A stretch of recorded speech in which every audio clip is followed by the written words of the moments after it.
दोस्तों, इस क्लास में हम लोग पढ़ रहे थे पॉलिटी को, जो नए सिलेबस है उसके अकॉर्डिंग पीएससी के लिए, प्लस आपको दूसरी जो एग्ज़ाम है वहाँ पर भी ये उतना ही हेल्पफुल रहेगा जितना कि एमपीपीएससी के लिए हेल्प करता है। तो हमने शुरुआत देखी थी कि संविधान जो है उसका निर्माण मेकिंग हुई थी, संविधान सभा के जो सदस्य थे उन सबको भी देखा था, प्लस संविधान में जो अलग अलग समितियां जो बनी हुई थी वो भी हमने देखी थी।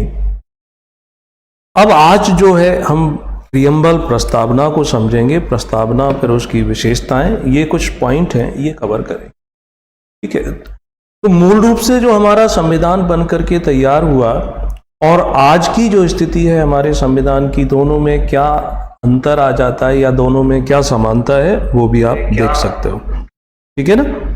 तो मूल रूप से जो हमारा संविधान बना तो उसमें एक क्या थी, एक थी प्रस्तावना, या जिसे हम उद्देशिका भी कहते हैं या प्रियम्बल भी कहते हैं। आज भी हमारे संविधान में प्रियम्बल या उद्देशिका है, लेकिन उसमें 3 शब्द और जोड़ दिए गए हैं। एक है इसमें समाजवादी, सोशलिज्म, दूसरा आता है इसमें पंथ निरपेक्ष, और तीसरा शब्द जो इसमें जोड़ा गया है वो है और अखंडता शब्द। तो 3 नए शब्दों के साथ वर्तमान में हमारी जो प्रस्तावना है वो बनी हुई है। मूल रूप से जब संविधान बना तब इसमें भाग जो थे वो 22 हुआ करते थे, ठीक। आज अगर हम नए भागों की बात करें संविधान के तो वो 25 हो जाते हैं। 25 कब हो जाते हैं, यदि हम पार्ट 4A को एक नया पार्ट मान लें, पार्ट 9A को एक नया पार्ट मान लें, या पार्ट जो 14A है उसको भी नया पार्ट मान लें, नए भाग के रूप में उसको देखें, तब हम कहते हैं कि हाँ, इसमें जो संविधान के भागों की संख्या है वो कितनी हो जाती है, वो हो जाती है 25। दूसरी तरफ से ये तर्क भी दे सकते हो, जैसे पार्ट 4 है, फिर 4 का A है, 4 का B है या C है, आखिर पार्ट तो 4 ही रहेगा, तो एक नया पार्ट नहीं माना जाना चाहिए। तो उस पॉइंट ऑफ व्यू से देखेंगे तो संविधान में भाग की संख्या आज भी 22 होगी, लेकिन जो स्टैंडर्ड बुक हैं जैसे D.D. बसु की किताब हो गई, वो सब यही मान के चलते हैं कि वर्तमान में संविधान में जो है भागों की संख्या कितनी हो गई है, 25। तो हम भी इसको 25 मान लेंगे। यदि ऑब्जेक्टिव में कहीं ऐसा आया कि वर्तमान संविधान में भाग कितने हैं, 22 और या 25, तो हम 25 लगा देंगे। मान लो दोनों को लेकर कुछ कंफ्यूजन हुआ तो आप जानते ही हो स्टेट पीएससी क्या करता है, ऐसी स्थिति में दोनों को राइट मान लेते। इसी तरीके से संविधान के जो आर्टिकल थे, मूल रूप से इनकी संख्या 395 थी, आज मोर देन 450 हो गई है, 470 के आसपास आर्टिकल हो गए हैं। ये आर्टिकल भी वैसे ही संविधान के एक आर्टिकल के अंदर दूसरा आर्टिकल, जैसे 21 है तो 21 का एक सब पार्ट ए बन गया, ऐसे इनकी संख्या बढ़ती जाती। अनुसूचियां जो थी हमारे इस मूल संविधान में 8 थी। 1935 के अधिनियम में 10 अनुसूचियां थी। वर्तमान में हमारे संविधान में अनुसूचियों शेड्यूल की संख्या बढ़कर के 12 हो जाती। तो ये एक अलग है। अब आते हैं हम प्रस्तावना पर, प्रियम्बल पर। प्रियम्बल को समझना है। एक तो देखो, पढ़ते हैं तो हम क्या करते हैं कि ऑब्जेक्टिव क्वेश्चंस को सॉल्व करने के तरीके से पढ़ते हैं। दूसरा, सिर्फ ऑब्जेक्टिव ही नहीं, अगर हम सिविल सर्विस एग्जाम की प्रिपरेशन करते हैं तो हमें मेंस के तरीके से भी, यानी मुख्य परीक्षा को भी ध्यान में रखना पड़ता है। उसमें क्या पूछते हैं, उसमें डिस्क्रिप्टिव क्वेश्चन होंगे, वहां पर वो प्रस्तावना का महत्व पूछ सकते हैं, इंपोर्टेंस पूछ सकते हैं, प्रस्तावना के मूल तत्व क्या होते हैं, ऐसा प्रश्न बना सकते हैं। प्रस्तावना या प्रियम्बल के ऑब्जेक्टिव क्या है, इस तरीके से भी क्वेश्चन वो कर सकते हैं। और ऑब्जेक्टिव में तो बहुत ईजी से क्वेश्चन बन जाते हैं। तो देखो, समझ लो इस बात को। क्या करना है आपको, ये जो प्रियम्बल है इस प्रियम्बल को रट लेना चाहिए, है ना। We the people of India having solemnly resolved to constitute India into a sovereign socialist secular democratic republic and to secure to all its citizens justice, social, economic and political liberty of thought, expression, belief, faith and worship, equality of states and of opportunity, and to promote among them all fraternities, assuring the dignity of individual and the unity and integrity of the nation in our constituent assembly, the 26th day of November 1949, do hereby adopt, enact and give to ourselves this constitution। ना, हिंदी में भी इसको आपको पढ़ लेना है, ठीक। अब होता क्या है कि ये प्रस्तावना क्यों रखी गई, उस पर धीरे धीरे अब बढ़ना शुरू करते हैं कि विश्व का कोई भी संविधान हो तो उस संविधान की शुरुआत में ही उसकी उद्देशिका या प्रस्तावना होती है, जो ये बताती है कि आखिर उस संविधान को क्यों बनाया है, उसका ऑब्जेक्टिव क्या है। इसलिए हमारे संविधान में भी, चूंकि हमारा संविधान तो विश्व का सबसे बड़ा और लिखित संविधान है, उसमें भी ये रखी गई है ना। ये संविधान की जो उद्देशिका या प्रस्तावना है, तो आपको याद होगा इसको मिस्टर जवाहरलाल नेहरू ने प्रस्तुत किया था 13 दिसंबर 1946 को, और 22 जनवरी 1947 को इसे संविधान सभा ने पारित कर दिया था या एक्सेप्ट कर दिया था। यानी संविधान सभा का जो अधिवेशन था उसमें से, तो उद्देशिका या जो प्रियम्बल है वो बताती है हमारे संविधान के उद्देश्यों को, ऑब्जेक्टिव्स को हमारे सामने ये रखती है ना। तो अब समझ लो, पहले प्रस्तावना के अंदर आए हुए शब्दों को समझते हैं, देन फिर हम बात करते हैं कि ये ऑब्जेक्टिव को कैसे स्पष्ट करती है। तो पहली बात आती है कि ये अनाउंसमेंट, यानी यहां से शुरू होती है, we the people of India, यानी हम भारत के लोग, है ना, हम भारत के लोग भारत को कुछ डिक्लेयर करना चाहते हैं, भारत के संबंध में कुछ घोषणाएं करना चाहते हैं। Having solemnly resolved to constitute India into यानी हम भारत के लोग भारत को, तो पहला जो शब्द आता है वो है सोवरेन। सोवरेन या इसी को बोलते हैं कि भारत को हम क्या बनाने वाले हैं, संपूर्ण प्रभुत्व संपन्न। संपूर्ण प्रभुत्व संपन्न या संप्रभुता, सोवरेनिटी का अर्थ हो जाता है कि आंतरिक मामले हों भारत के या बाह्य मामले हों, हम अपने आंतरिक और बाह्य मामले में कैसे हैं, स्वतंत्र हैं। हम कोई भी निर्णय लेंगे तो हम किसी दूसरे देश से पूछकर नहीं लेंगे, किसी दूसरे देश की अनुमति नहीं लेंगे, या हमारे ऊपर कोई बाध्यकारी नहीं है, हम कोई भी डिसीजन लेने के लिए स्वतंत्र हैं। तो ऐसी सरकार यानी ऐसे देश को ही हम बोलते हैं सोवरेन स्टेटस, है ना। तो हम अपने देश को कैसा बनाने जा रहे हैं, संपूर्ण प्रभुत्व संपन्न, सारी प्रभुता जो है हमारे देश में है। अब हम ब्रिटेन से या किसी अन्य देश से पूछने नहीं जाएंगे, ठीक।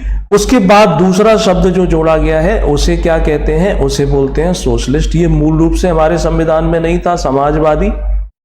ये शब्द जो है बाद में जोड़ा जाता है, शुरुआत में ये नहीं था, ये संशोधन किया गया था 42nd अमेंडमेंट, उस समय ये शब्द जो है जोड़ा जाता है। उसकी भी एक अपनी अलग कहानी है कि 42 अमेंडमेंट 1976 में हुआ था। उस समय इंदिरा गांधी प्रधानमंत्री थी। भारत का उस समय सबसे क्लोज जो फ्रेंड हुआ करता था वो यूएसएसआर था, पूर्व सोवियत संघ। पूर्व सोवियत संघ के साथ उनसे हम प्रभावित हुए, इसलिए हमने ये समाजवादी शब्द जोड़ा, क्योंकि उनके यहाँ पर जो व्यवस्था थी वो समाजवादी से रिजेंबल करती थी, यानी वो कम्युनिस्ट व्यवस्था थी। तो इस वजह से हमने इस शब्द को जोड़ा। अब इस शब्द का अर्थ क्या होता है, तो संविधान, भारत का संविधान इस शब्द के अर्थ को कहीं पर भी स्पष्ट रूप से नहीं बताता है, लेकिन जो एक्सपर्ट हैं वो इसके बारे में ये मान के चलते हैं कि भारत के अंदर धन या संपत्ति है या जो अवसर हैं आगे बढ़ने के, वो कुछ ही लोगों के हाथों में केंद्रित नहीं किए जाएंगे, यानी सभी को अवसर मिलेंगे आगे बढ़ने के। धन और संपत्ति के एकत्रीकरण को क्या किया जाएगा, रोका जाएगा। तो उसको हम कहते हैं समाजवादी, है ना। इकोनॉमिक्स में जब हम पढ़ते हैं ना पूंजीवाद, वहां पर फिर आता है साम्यवाद, तो वो एक तरीके से उससे भी ये रिजेंबल करता है। अगला शब्द आता है पंथ निरपेक्ष। पंथ निरपेक्ष को हम बोलते हैं सेक्युलर। सेक्युलर पंथ धर्म निरपेक्ष से, धर्म से अलग होता है। धर्म जैसे हम रिलीजन बोलते हैं, जैसे धर्म एक अलग शब्द है, पंथ एक अलग शब्द है, समुदाय एक अलग शब्द है, मत अलग शब्द है।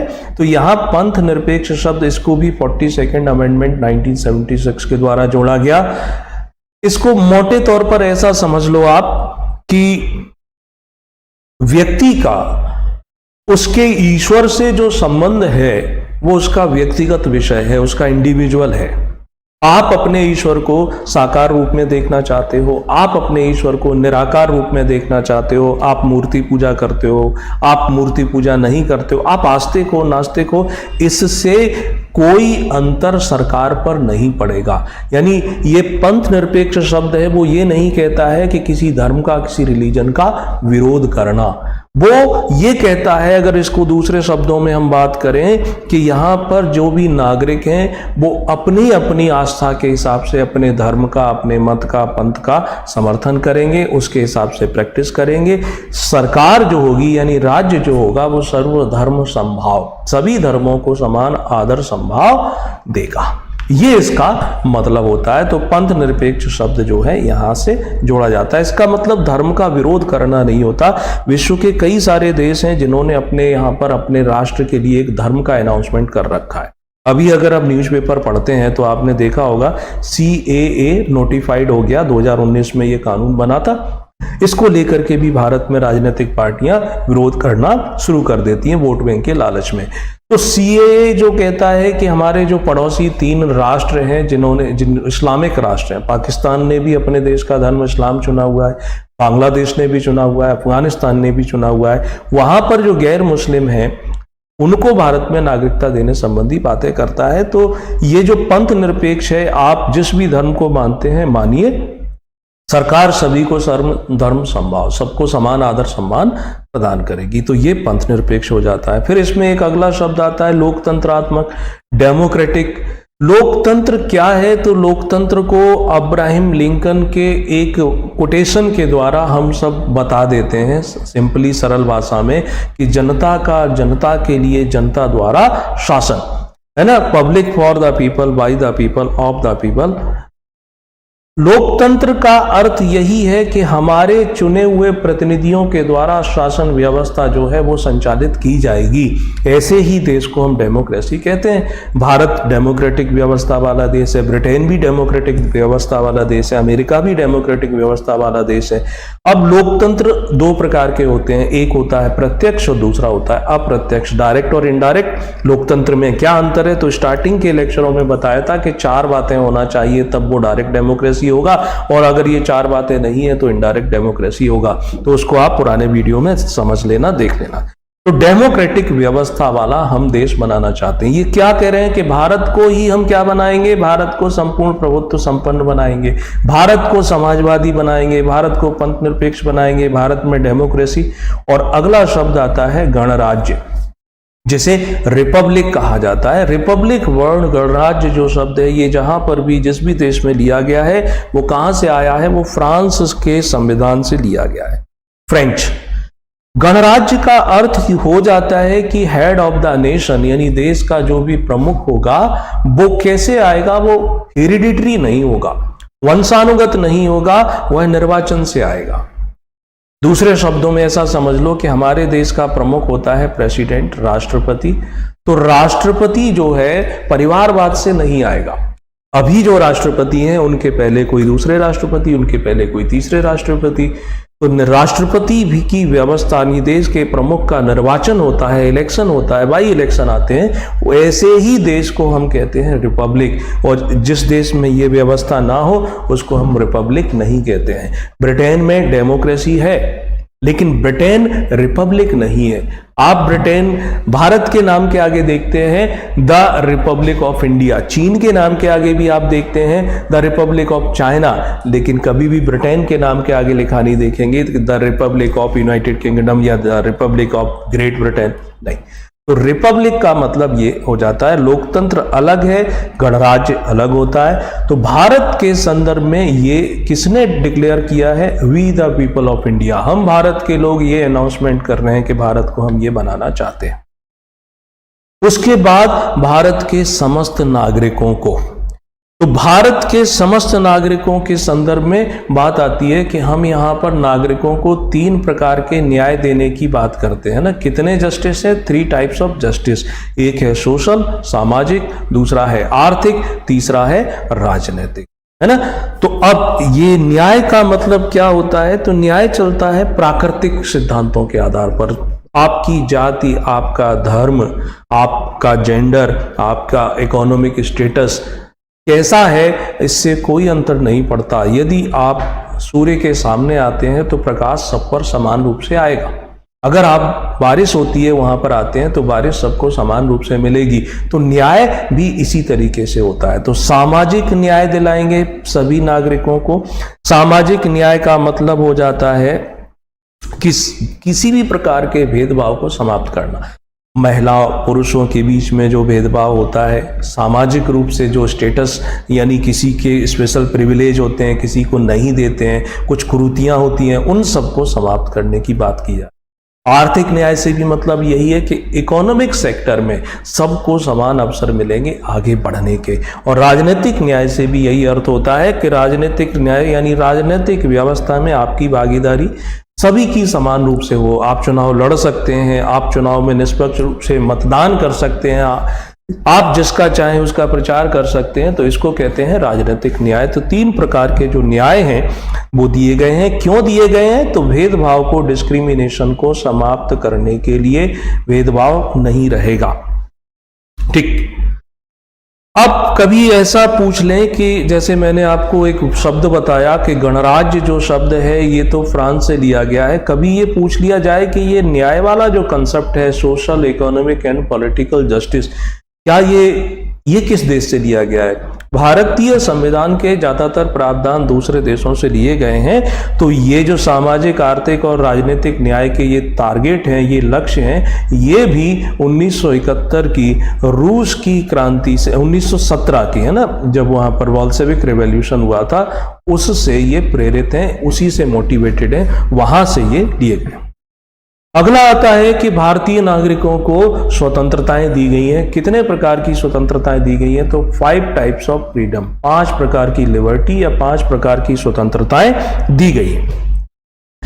देखो यहां ये 5 जो स्वतंत्रताएं हैं, विचार, अभिव्यक्ति, विश्वास, धर्म और उपासना, इसका सीधा सीधा अर्थ समझना क्या है कि इन स्वतंत्रताओं का अर्थ जो है वो नकारात्मक रूप में लिया जाता है, नेगेटिवली इसका मीनिंग निकालते हैं।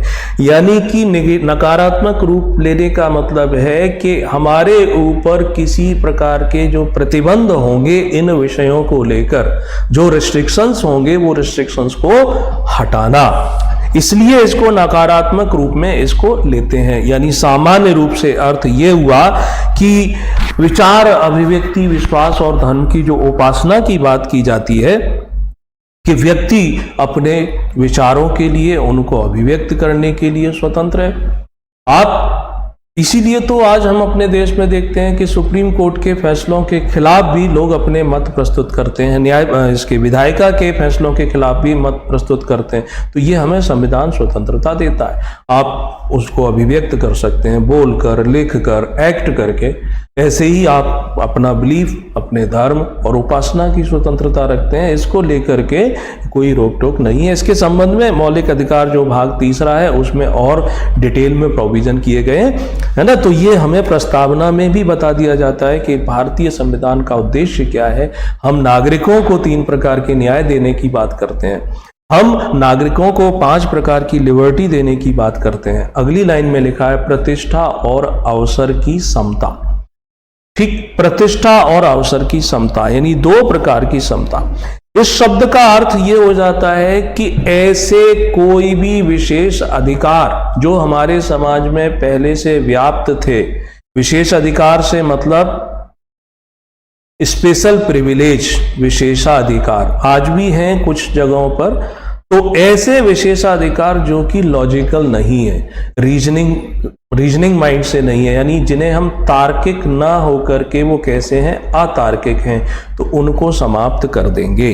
तो तार्किक विशेषाधिकारों की समाप्ति कि वह व्यक्ति इस कुल में जन्म लेता है इसलिए उसको ये सुविधाएं मिलना चाहिए, ये अतार्किक हो गया। योग्यता एक पैमाना होता है, योग्यता के आधार पर व्यक्ति को सुविधाएं मिलना चाहिए या उसकी सुविधाएं समाप्त होना चाहिए। तो इस प्रकार से जो अतार्किक विशेष अधिकार हैं उनको समाप्त कर देंगे। यानी आगे बढ़ने के अवसर जो है वो सभी को कैसे होंगे, समान होंगे, है ना। तो संबंधित इस संबंध में संविधान का भाग 3 मौलिक अधिकार भी प्रावधान करता है। नीति निर्देशक तत्वों में भी इसके बारे में विस्तार से प्रावधान जो है वो किए गए। अगला है इसमें कि व्यक्ति की गरिमा और राष्ट्र की एकता और अखंडता सुनिश्चित करने वाली बंधुता बढ़ाने के लिए। अब यहाँ हम जो नागरिक हैं, नागरिकों के अधिकारों की भी बात करते हैं, साथ ही साथ उन नागरिकों के बीच में क्या किया जा रहा है कि उनमें भाईचारा बना रहे, बंधुता बना रहे, यानी कि नागरिकों के बीच में इमोशनल कनेक्शन रखना चाहते हैं, भावनात्मक संबंध रखना चाहते हैं, जैसे कि परिवार के सदस्यों के बीच में जो संबंध होते हैं कि अगर एक व्यक्ति के खिलाफ कुछ होता है तो सब उसके साथ में आ जाते हैं, वैसे ही ये भारतीय नागरिकों सब एक है, यूनिटी है, बंधुता रहे, इनमें भाईचारा रहे। अगर ये नहीं होगी तो भारत रूपी राष्ट्र का अस्तित्व ही नहीं रहेगा, और ये कैसा रहेगा, अखंड रूप से चलता रहेगा, यानी जब तक भारत है तब तक ये चलते रहेगा, है ना।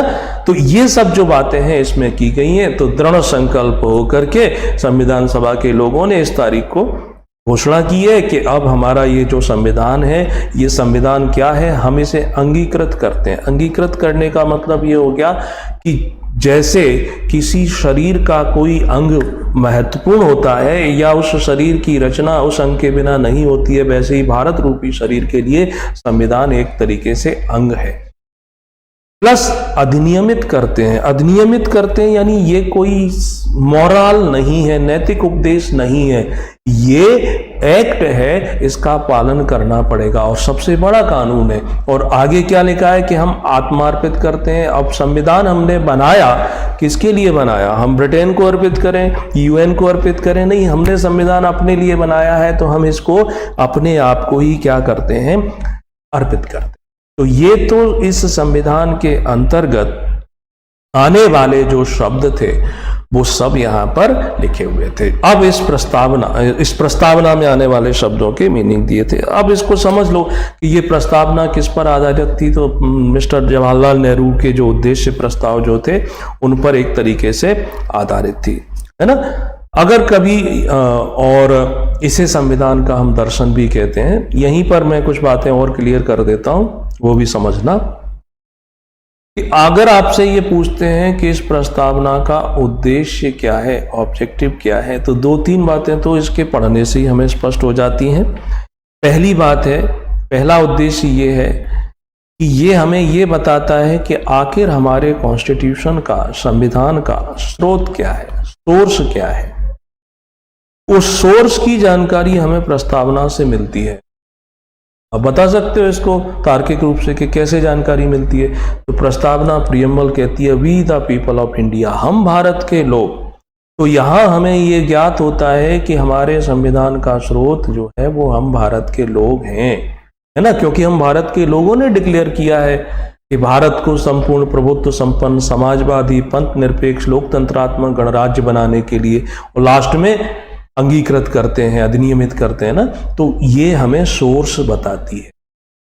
पहला ऑब्जेक्टिव तो इसका यही हो जाता है। दूसरा उद्देश्य क्या है, तो दूसरा उद्देश्य ये है कि ये प्रस्तावना नागरिकों को न्याय, 3 प्रकार के न्याय की बात की गई थी ना, सामाजिक, राजनीतिक, आर्थिक न्याय।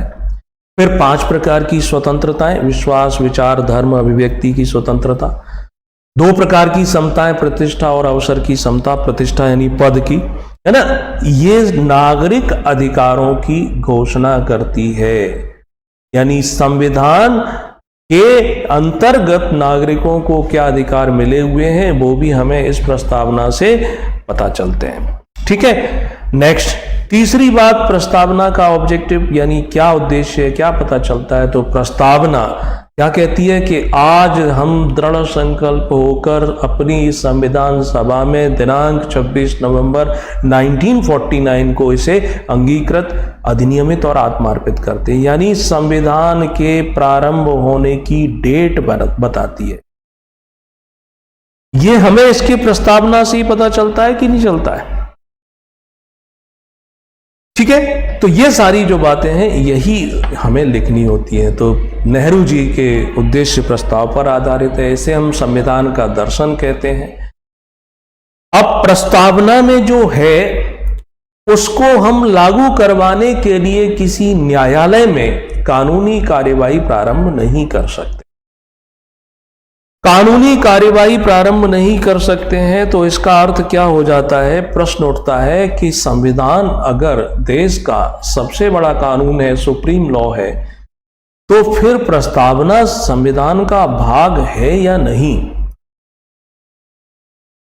ये प्रश्न उठता है। तो प्रस्तावना संविधान का भाग है या नहीं, इस बात को लेकर के संविधान की जो व्याख्या है वो करने का अधिकार किसको मिला हुआ है? सर्वोच्च न्यायालय को मिला हुआ है, सुप्रीम कोर्ट को मिला हुआ है। तो सुप्रीम कोर्ट के पास ये मैटर गया 1960 में, 1960 में, जिसे वेरुवाड़ी केस के नाम से, वेरुवाड़ी। तो सुप्रीम कोर्ट ये कहता है अपने निर्णय में कि प्रस्तावना जो है वो संविधान का भाग नहीं है। आर्टिकल 13 में सर्वोच्च न्यायालय को, उच्च न्यायालय को अपने फैसलों को रिव्यू करने का अधिकार मिला है, जुडिशियल रिव्यू करने का अधिकार मिला हुआ है। तो वो अपने पुराने फैसलों को पलटते भी रहते हैं। 1973 में क्या हुआ, जब केशवानंद भारती वाद सुप्रीम कोर्ट के सामने गया, तब सुप्रीम कोर्ट ने अपने पुराने फैसले को पलट दिया और वो ये कहता है कि नहीं, प्रस्तावना जो है वो संविधान का अंग है, बल्कि यह तो संविधान का मूल ढांचा है। अब मूल ढांचा है, इस आधार पर इसमें परिवर्तन नहीं कर सकते। तो संविधान के प्रीएम्बल में कुछ हटाया तो नहीं गया है, लेकिन इसमें अमेंडमेंट के द्वारा 3 नए शब्द जोड़े गए थे। वो शब्द आपको शुरुआत में बताए, समाजवादी, पंथ निरपेक्ष और अखंडता शब्द है ना। ये सब चीजें इसमें आ जाती हैं, ये याद रहेगा। अब यहां पर आप प्रैक्टिस कर सकते हो मुख्य परीक्षा के रूप में। जैसे पूछा जाए कि प्रश्न है, प्रस्तावना की विशेषताएं लिखिए, है ना। आप प्रैक्टिस कर सकते हैं, इनको लिख करके ला सकते हैं। जो बताया गया है उसी में इनके उत्तर आपको मिल जाएंगे। दूसरी तरफ इसमें प्रश्न पूछ सकते हैं कि सिग्निफिकेंस ऑफ प्रीएम्बल, या प्रस्तावना का महत्व जो है वो बताइए। या एक क्वेश्चन ऐसे भी बना सकते हैं कि इसके जो प्रमुख तत्व हैं उनको लिखिए या उन पर प्रकाश डालिए। ठीक, तो ये मुख्य परीक्षा के पॉइंट ऑफ व्यू से बनने वाले प्रीएम्बल को लेकर के क्वेश्चन है। और एक ये भी बन सकता है कि प्रस्तावना को संविधान का दर्शन क्यों कहते हैं, इसको संविधान का फिलॉसफी क्यों कहते हैं, दर्शन क्यों कहते हैं, इसको स्पष्ट कीजिए। कोशिश कीजिए कि आप इन प्रश्नों के उत्तर खुद बना पाए। ठीक है, कल हम इसके आगे का पढ़ेंगे। कल की टाइमिंग जो है वो सुबह 11 बजे रहेगी।